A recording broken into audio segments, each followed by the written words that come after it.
حضرات کے سامنے ہماری اس بزم کے مقرر جن کو آپ سب حضرات سننے کے لیے یہاں جمع ہوئے ہیں، میں ان کا ایک انتہائی مختصر تعارف آپ حضرات کے سامنے پیش کرتا ہوں۔ آج کی ہماری اس بزم کے جو مقرر ہیں وہ ڈاکٹر ذاکر نائک صاحب ہیں۔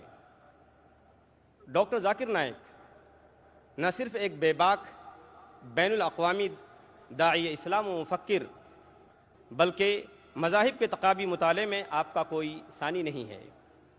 آپ پیشے کے اعتبار سے MBBS ڈاکٹر ہیں۔ Doctor Zakir Naik Islamic research foundation Mumbai کے صدر ہیں۔ اسلامی نظریات کی پاسبانی کے علاوہ آپ اسلام کے متعلق پھیلی ہوئی غلط فہمیوں کو قرآن و حدیث اور دیگر مذاہب کی مقدس کتابوں کے حوالوں سے منطقی دلائل اور سائنسی حقائق کے ذریعے دور کرنے میں کافی مہارت رکھتے ہیں۔ آپ اپنے تنقیدی تجزیوں اور عوامی تقریروں کے دوران حاضرین کی طرف سے کیے گئے سوالات کے مدلل اور تشفی بخش جوابات کے لیے ساری دنیا میں جانے جاتے ہیں۔ آپ نے گزشتہ 10 برسوں میں دنیا کے بہت سے ممالک جیسے امریکہ، کینیڈا، UK، سعودی عربیہ، متحدہ عرب امارات، کویت، قطر، بحرین، عمان، Australia, New Zealand, South Africa اور دوسرے ملکوں میں 1000 سے زائد عوامی تقریریں کی ہیں۔ اس کے ساتھ ساتھ ہندوستان کے بہت سارے شہروں میں بھی آپ نے بہت ساری عوامی تقریریں پیش کی ہیں۔ خاص طور پر بنگلور میں آپ نے 21 جنوری سن 2006 کو ایک بڑی تاریخ ساز تقریر کی تھی جو شری شری روی شنکر کے ساتھ ہوئی تھی۔ یہ ایک مباحثہ تھا جو لائیو ٹیلی کاسٹ بھی ہوا تھا اور انتہائی کامیاب رہا۔ مشہور عالمی داعی اسلام و ماہر تقابل مذہب شیخ احمد دیدات نے ڈاکٹر ذاکر نائک کو سن 1994 میں دیدات پلس کہا تھا اور سن 2000 میں ڈاکٹر ذاکر نائک کو دعوت اسلام اور مطالعہ تقابل ادیان کے میدان میں ان کی خدمات کو سراہتے ہوئے ان کو اعزاز سے نوازا اور کہا، بیٹے تم نے جو کام 4 برسوں میں کیا ہے اس کو پورا کرنے میں مجھے 40 سال لگے، الحمدللہ۔ ڈاکٹر صاحب نے دعوتی میدان میں اپنا ایک منفرد اور نمایاں مقام حاصل کیا۔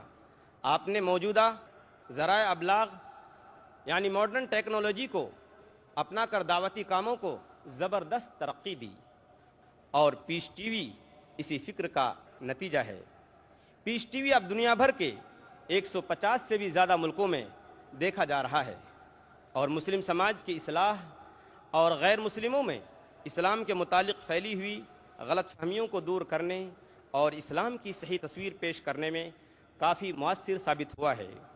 دنیا کے 150 سے زیادہ ملکوں میں بلا ناغہ ڈاکٹر ذاکر نائک کی تقریروں کو بین الاقوامی ٹی وی چینلوں پر پیش کیا جاتا ہے۔ امت مسلمہ کے مسائل کے حل کے لیے آپ ہمیشہ فکر مند رہے ہیں اور اسی لیے آج کے حالات کو سامنے رکھتے ہوئے اور مسلمانوں کی معاشی بدحالی سے متاثر ہو کر آپ نے اس سال ایک بیت المال بھی قائم کیا ہے جو IRF یونائٹڈ اسلامک ایڈ کے نام سے جانا جاتا ہے۔ اب میں آپ کے اور ڈاکٹر صاحب کی تقریر کے درمیان زیادہ حائل ہونا نہیں چاہتا۔ میں ڈاکٹر صاحب سے گزارش کروں گا کہ وہ مائک پر تشریف لائیں اور اپنی تقریر سے ہمیں نوازیں۔ ہیں اور بھی دنیا میں سخنور بہت اچھے، کہتے ہیں کہ ذاکر نائک کا ہے انداز بیاں اور جناب ڈاکٹر ذاکر نائک صاحب۔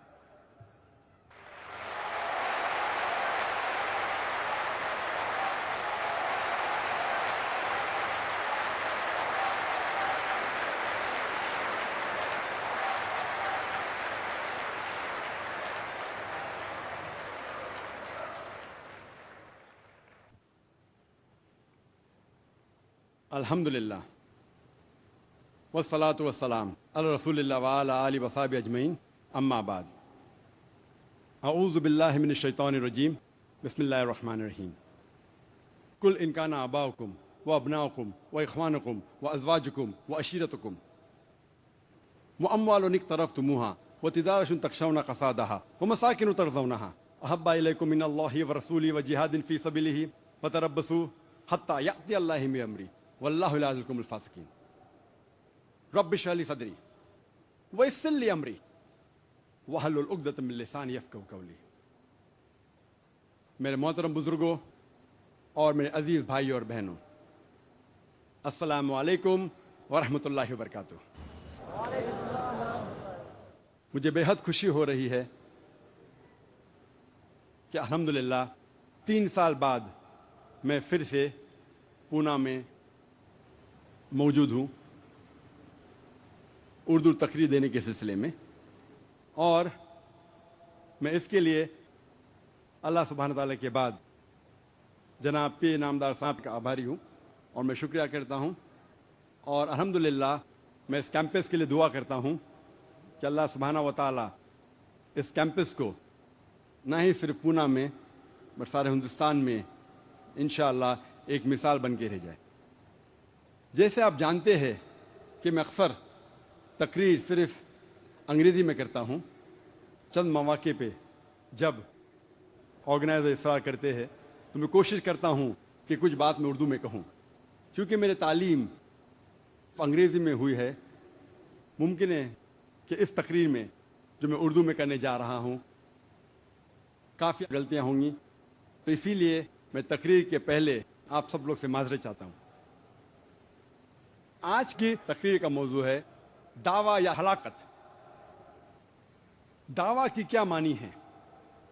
جو لوگ اردو اور ہندی جانتے ہیں وہ دعوت کی معنی جانتے ہیں، اور جب بھی یہ لفظ دعوت جب ہم سنتے ہیں فوراً ہمارے دماغ میں مٹن بریانی یا پلاؤ آ جاتا ہے. جب بھی دعوت کا لفظ سنتے ہیں مٹن بریانی، چکن بریانی یا پلاؤ ہمارے ذہن میں آتا ہے. دعوت کے معنی مٹن بریانی یا چکن بریانی نہیں ہے. دعوت کی معنی ہے بلانا. It means an invitation. اور آج ہم کھانے کی دعوت کے بارے میں نہیں ذکر کرنے والے، ہم ذکر کرنے والے ہیں دعوت الاسلام کے بارے میں. اور جب بھی کسی کو دعوت دی جاتی ہے وہ انسان غیر ہوتا ہے، اپنے گھر والوں کو دعوت نہیں دی جاتی. تو دعوت اسلام کے پس منظر میں اس کے صحیح معنی ہے غیروں کو بلانا، غیر مسلمانوں کو اسلام کی طرف بلانا. اور جب ہم کوئی مسلمان سے اسلام کے بارے میں بات کرتے ہیں اس کے معنی ہے اصلاح. اسلام مطلب مرمت کرنا. اگر ہم کوئی مسلمان سے اسلام کی بات کرتے ہیں اور کچھ چیز اس انسان کو بتلاتے ہیں اسے کہتے ہیں اصلاح.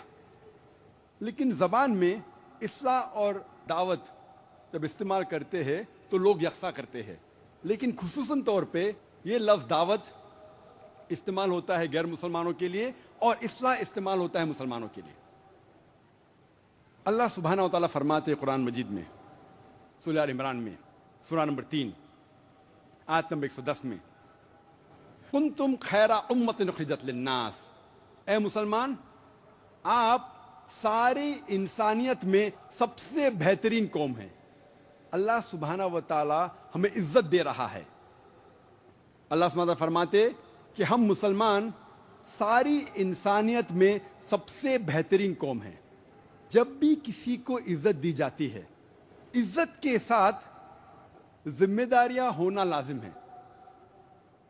جب بھی کسی کو عزت دی جاتی ہے، جب بھی کسی کو عہدہ دیا جاتا ہے، whenever there is honor given it is always followed up with responsibility. عزت کے ساتھ، عہدے کے ساتھ ذمہ داریاں ہونا لازم ہے.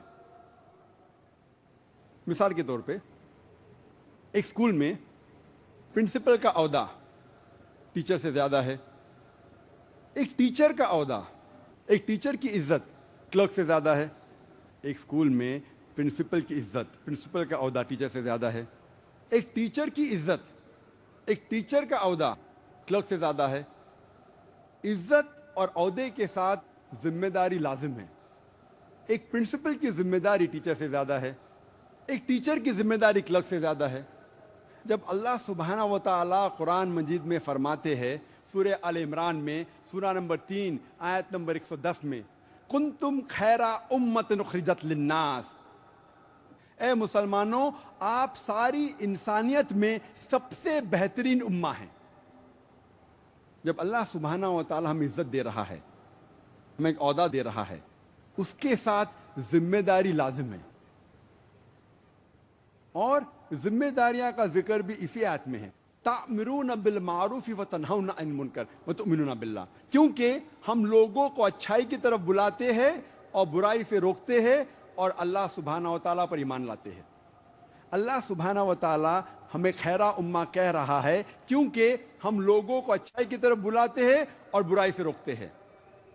اگر ہم لوگوں کو اچھائی کی طرف نہیں بلائیں گے اور برائی سے نہیں روکیں گے تو ہم خیرہ امہ کہلانے کے لائق نہیں ہیں، ہم مسلمان کہلانے کے لائق نہیں ہیں۔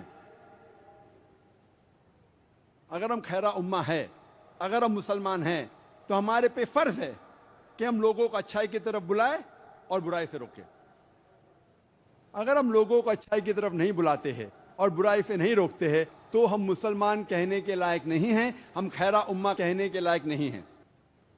اللہ تعالیٰ فرماتے ہیں سورہ بقرہ میں، سورہ نمبر 2 آیت نمبر 143 میں کہ ہم نے مسلمان کو ایک امت وسط بنایا ہے تاکہ ہم لوگوں کو شہادت دے جس طریقے سے ہمارے آخری نبی محمد صلی اللہ علیہ وسلم ہم پہ شہادت دیں گے۔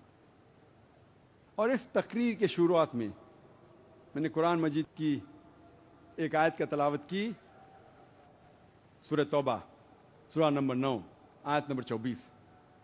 سورہ توبہ قرآن مجید کی سب سے سخت سورہ ہے۔ سورہ توبہ قرآن مجید میں سب سے سخت سورہ ہے۔ کیوں میں کہہ رہا ہوں کہ سورہ توبہ قرآن مجید میں سب سے سخت سورہ ہے؟ کیونکہ یہ ایک واحد سورہ ہے سارے قرآن مجید میں جس کے شروعات میں بسم اللہ الرحمن الرحیم نہیں ہے، اللہ کے نام سے جو مہربان اور بے نیاز ہے۔ ورنہ ہر سورہ قرآن مجید میں 114 سورے ہیں اور ہر سورے کے شروعات میں ہے بسم اللہ الرحمن الرحیم، اللہ کے نام سے جو مہربان اور رحیم ہے۔ لیکن سورہ توبہ کے شروعات میں بسم اللہ الرحمن الرحیم نہیں ہے۔ کیوں؟ مثال کے طور پہ اگر آپ اپنے اہلیہ کے ساتھ یا اپنے والدہ کے ساتھ اگر پونا کی سڑکوں پہ چل رہے ہیں، مشہور سڑک ای اسٹریٹ، اور اگر ایک لفنگا آپ کی اہلیہ یا آپ کے والدہ کی ہینڈ بیگ وہ چھین کے بھاگتا ہے، آپ کیا کریں گے؟ بٹ نیچرل آپ اس کا پیچھا کریں گے، اور جب آپ اس لفنگے کو پکڑیں گے تو آپ نے کہیں گے السلام علیکم ورحمۃ اللہ وبرکاتہ، آپ نے کہیں گے بسم اللہ الرحمن الرحیم، آپ کہیں گے اے بھائی صاحب ہینڈ بیگ کو واپس دو نہیں تو گردن توڑ دوں گا، اے بھائی صاحب ہینڈ بیگ کو واپس دو نہیں تو ٹانگ توڑ دوں گا۔ آپ موضوع پہ فوراً آئیں گے، آپ نہیں کہیں گے بسم اللہ الرحمن الرحیم السلام علیکم، آپ موضوع پہ فوراً آئیں گے۔ اسی لیے کچھ مفسرین کہتے ہیں کہ سورہ توبہ میں اللہ سبحانہ و تعالی پہلے چند آیت میں ذکر ہوتا ہے کہ ایک معاہدہ تھا مسلمان اور مشرک مکہ کے بیچ، اور یہ معاہدہ ایک طرفہ مشرکوں نے توڑ دیا تھا۔ جب اللہ سبحانہ و تعالی ورس نمبر 5 پہ آتے ہیں، اللہ تعالیٰ کہتے میں آپ کو 4 مہینے کی مہلت دیتا ہوں ورنہ اعلان جنگ۔ اور جب اللہ سبحانہ و تعالی مشرکوں کو تنبیہ دیتے ہیں تو اللہ سبحانہ و تعالی موضوع پہ فوراً آ جاتے۔ اسی لیے کچھ مفسرین کہتے ہیں کہ اس سورے کے پہلے بسم اللہ الرحمن نہیں ہے۔ اللہ تعالیٰ فرماتے کہ 4 مہینے کا وقت مہلت ورنہ اعلان جنگ۔ اور جب اللہ سبحانہ و تعالی آیت نمبر 24 کا ذکر کرتے ہیں جس کی میں نے تلاوت کی تھی اس تقریر کے پہلے، سورہ توبہ سورہ نمبر 9 آیت نمبر 24، اللہ سبحانہ و تعالی اب ہم مسلمان سے مخاطب ہے۔ اور اللہ تعالیٰ فرماتے قل ان کان آباؤکم، کہو چاہے وہ آپ کے والد ہو، وہ ابناؤکم یا آپ کے بیٹے ہو، وہ اخوانکم یا آپ کے بھائی ہو، وہ ازواجکم یا آپ کی بیویاں ہو، وہ عشیرتکم یا آپ کے رشتہ دار ہو۔ اللہ سبحانہ فرماتے آپ کس سے محبت کرتے ہیں، چاہے وہ آپ کے والد ہو، آپ کے بیٹے ہو، آپ کے بھائی ہو، آپ کی بیویاں ہوں، آپ کے رشتہ دار ہو۔ اور اللہ تعالیٰ کنٹینیو کرتے وہ اموال اقترفتموها وہ تجارت تخشون کسادها ومساکن ترضونها، آپ نے جو جائیداد اکٹھا کی ہے، آپ جو تجارت کر رہے ہیں، آپ جس گھر میں رہ رہے ہیں، آپ کو کس سے محبت ہے؟ اور 8 چیز کا ذکر ہے اس آیت میں، آپ کے والد، آپ کے بیٹے، آپ کے بھائیوں، آپ کی بیویاں، آپ کے رشتہ دار، آپ نے جو مال اکٹھا کی ہے، اور آپ کی تجارت یا جس گھر میں آپ رہ رہے ہیں۔ اللہ تعالیٰ فرماتے احب الیکم کہ آپ اگر ان سے محبت کرتے ہیں، احب الیکم من اللہ ورسولہ وجہاد فی سبیلہ، اگر آپ ان 8 چیزوں سے زیادہ محبت کرتے ہیں، اللہ سے زیادہ، اللہ کے رسول سے زیادہ، اور اللہ کی راہ میں جہاد کرنے سے زیادہ، اگر آپ ان 8 چیزوں سے زیادہ محبت کرتے ہیں، اللہ سے زیادہ، اللہ کے رسول سے زیادہ، اللہ کے راہ میں جد و جہد کرنے سے زیادہ، تو اللہ تعالیٰ فرماتے فتربصوا، آپ ٹھہرو، حتی یاتی اللہ بامری واللہ لا یہدی القوم الفاسقین، آپ ٹھہرو اور اللہ سبحانہ و تعالیٰ آپ کے اوپر ڈسٹرکشن لائیں گے، اللہ سبحانہ و تعالیٰ آپ کو ہلاک کریں گے، واللہ لا یہدی القوم الفاسقین، اور اللہ سبحانہ و تعالیٰ فاسق لوگ کو سیدھی راہ نہیں دکھاتا۔ اللہ تعالیٰ فرماتے اگر آپ کو ان 8 چیزوں سے زیادہ محبت ہے، اللہ سے زیادہ، اللہ کے رسول سے زیادہ، اللہ کی راہ میں جہاد کرنے سے زیادہ، تو ٹھہرو، اللہ سبحانہ و تعالیٰ آپ پہ تباہی لائیں گے، اللہ سبحانہ و تعالیٰ آپ کو ہلاک کریں گے، واللہ لا یہدی القوم الفاسقین، اور اللہ سبحانہ و تعالیٰ فاسق لوگ کو سیدھی راہ نہیں دکھاتا۔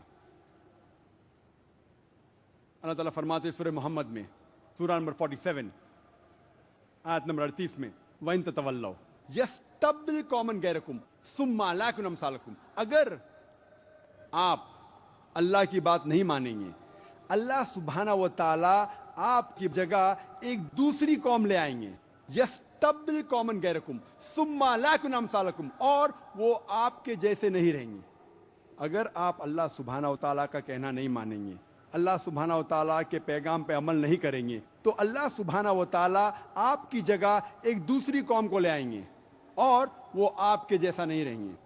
اور یہ تاریخ اس کی گواہ ہے، جب بھی کوئی قوم اللہ سبحانہ و تعالیٰ کی بات نہیں مانتی، اللہ سبحانہ و تعالیٰ اس کے بدلے ایک دوسری قوم کو کھڑا کرتا ہے۔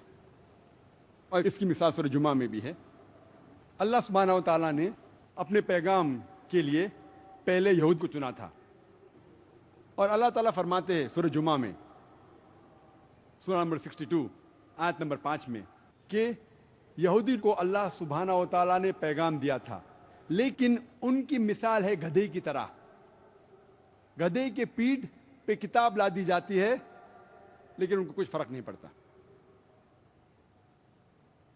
اور ہم دیکھتے ہیں جب یہودی اللہ سبحانہ و تعالیٰ کی بات نہیں مانتے تو اللہ سبحانہ و تعالیٰ ایک دوسری قوم کو لے کے آتے ہیں، عربوں کو، اور یہودی عربوں کو نیچا دیکھتے تھے، تو جو انسان کو آپ نیچے دیکھتے ہیں وہی انسان کو اللہ سبحانہ و تعالیٰ اوپر لے کے آتا ہے اور آپ کے سر پہ بٹھاتا ہے، اور اپنے قرآن مجید کے ذریعے، اپنے پیغام کے ذریعے قرآن مجید کو نازل کرتا عربوں پہ، اور یہ قوم الحمدللہ they become the torch bearer, یہ قوم اوپر آتی ہے۔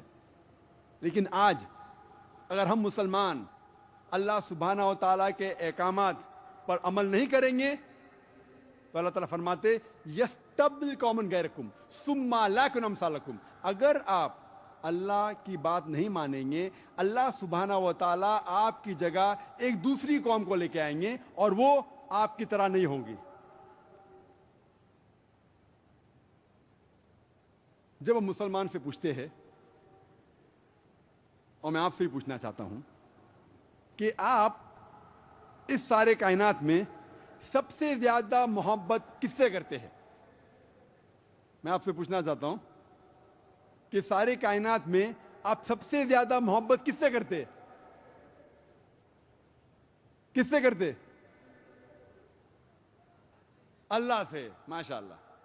آسان سوال، جواب بھی آسان.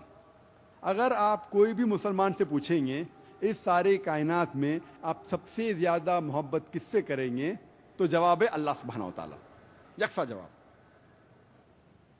میں آپ سے پوچھنا چاہتا ہوں کہ اگر آپ ایک صبح کو اپنے گھر سے نکلتے ہیں اپنے کام پہ، اور آپ کا پڑوسی آپ کی والدہ سے بری بات کرتا ہے، آپ کی والدہ کو گالیاں دیتا ہے، آپ جب شام کو واپس آئیں گے اور آپ کو پتہ لگتا ہے کہ آپ کا پڑوسی آپ کی والدہ کو بہت گالیاں دی بنا وجہ، آپ کو جب پتہ چلے گا کہ آپ کا پڑوسی آپ کی والدہ کو گالی دیا، آپ کیا کریں گے؟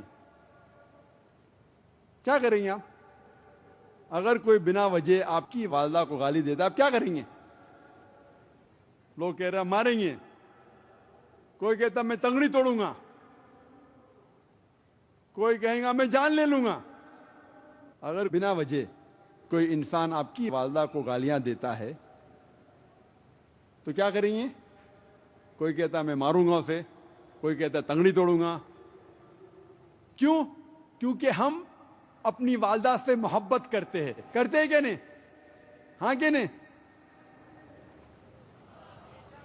ماشاء اللہ. بے شک ہم اپنی والدہ سے محبت کرتے، بے شک. اور یہ بات صحیح ہے، اگر کوئی میری والدہ کو گالیاں دیتا ہے بنا وجہ، ہم دیکھیں گے کہ اس شخص کو ہم سبق سکھائیں گے.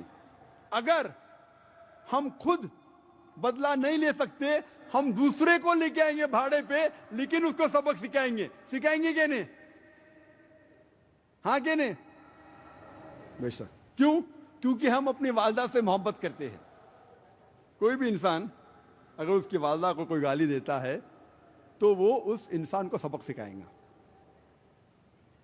اللہ سبحانہ تعالیٰ فرماتے ہیں قرآن مجید میں سورہ مریم میں، سورہ نمبر 19 ورس نمبر 88 to 92.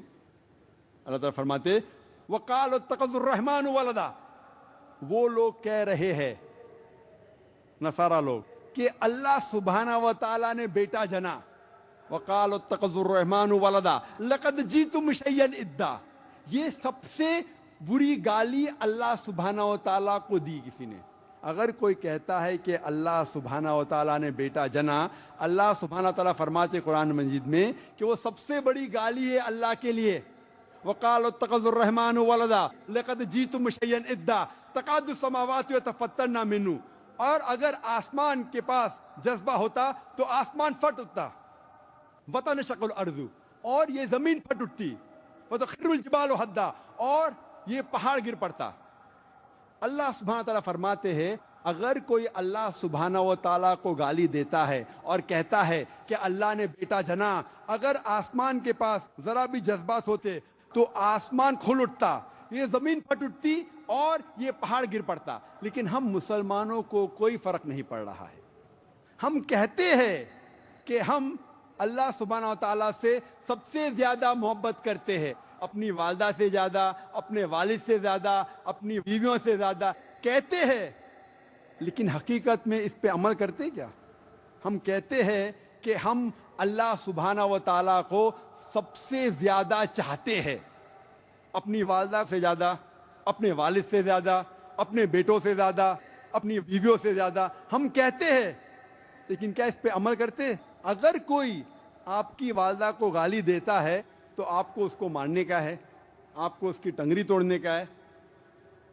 یہاں روز ہمارے غیر مسلمان بھائی، ہمارے عیسائی بھائی، ہمارے ہندو بھائی کہہ رہے ہیں کہ خدا نے بیٹا جنا اور ہم منہ بھی نہیں کھول سکتے. میں نہیں کہتا ہوں کہ ان سے جھگڑا کرو, میں یہ نہیں کہتا ہوں ان کی تنگڑی توڑو, میں یہ نہیں کہتا ہوں کہ ان سے مار پیٹ کرو. میں صرف یہ کہتا ہوں اگر ہمارے غیر مسلمان بھائی کہہ رہے ہیں کہ اللہ نے بیٹا جنا, کم از کم آپ مسلمانوں اپنا منہ تو کھولو, اتنا تو کہو کہ یہ کہنا غلط ہے. میں نہیں کہہ رہا ہوں کہ ان سے جھگڑا کرو, میں بالکل نہیں کہہ رہا ہوں کہ ان سے مار پیٹ کرو, کم از کم اپنا منہ تو کھولو, اتنا تو کہو کہ آپ اللہ سبحانہ و تعالیٰ کو گالی کیوں دے رہے ہیں. ہم ان سے دعوت کرنے کی بات دور رہی, ہم ان کے ساتھ بن جاتے ہیں. مثال کے طور پہ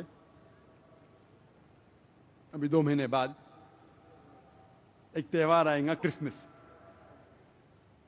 اور کرسمس میں کئی مسلمان عیسائی سے کہتے ہیں میری کرسمس. جب آپ میری کرسمس کہہ رہے ہیں, آپ نعوذ باللہ شہادت دے رہے ہیں کہ اللہ سبحانہ و تعالیٰ نے 25 دسمبر کو بیٹا جنا, کیونکہ عیسائی ایک کرسمس بناتے ہیں 25 دسمبر اور کہتے ہیں کہ اللہ سبحانہ و تعالیٰ نے نعوذ باللہ ایک بیٹا جنا عیسیٰ علیہ السلام 25 دسمبر کو. آپ ان لوگوں سے دعوت تو نہیں کرتے, دعوت کی بات تو دور رہی, آپ ان کے ساتھ مل جاتے ہیں, آپ شہادت دے رہے ہیں کہ اللہ نے بیٹا جنا. دعوت دینا بہت آسان ہے, میں یہ نہیں کہہ رہا ہوں کہ ان سے جھگڑا کرو,